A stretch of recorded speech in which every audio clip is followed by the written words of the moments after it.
આજે અયોધ્યા ખાતે થયેલ રામ મંદિર પ્રતિષ્ઠા મહોત્સવને અનુલક્ષીને વાગડ વિસ્તારના રાપર તાલુકામાં તાલુકા મથક રાપર તથા ગામે ગામ રામ મંદિર પ્રતિષ્ઠાની ભવ્ય ઉજવણી કરી હતી।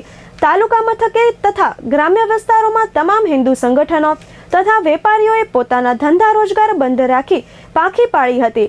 રાપર શહેરના તમામ રામ મંદિર તથા તમામ મંદિરોમાં ભવ્ય ઉજવણી કરવામાં આવી હતી।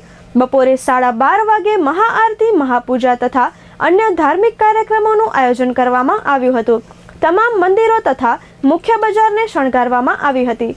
માંડવી ચોક ખાતે મહાઆરતીનું આયોજન સમસ્ત હિન્દુ સમાજના ભાઈઓએ કર્યું હતું।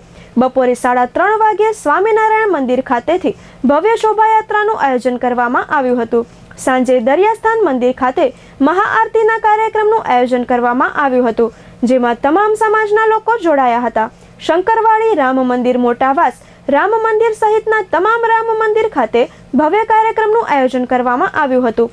રાપર શહેરમાં રામ મંદિર પ્રતિષ્ઠાને અનુલક્ષીને બોર્ડર રેન્જ આઈજી જે.આર. મોથાલિયા અને પૂર્વ કચ્છ પોલીસ વડા સાગર બાગમારના માર્ગદર્શન હેઠળ ગાંધીધામ નાયબ પોલીસ અધિક્ષક A V. Rajgor, Rapar CPI V K. Gadhvi, Rapar PI J B. Bubadiya, PSI G B. Majirana, PSI R R. Amliyar, PSI D K. Brahmbhatt, Balasar, BSI વિએજા આડેસર, પીએસઆઈ બીજી રાવલ સહિતનો સ્ટાફ બંદોબસ્તમાં જોડાયો હતો।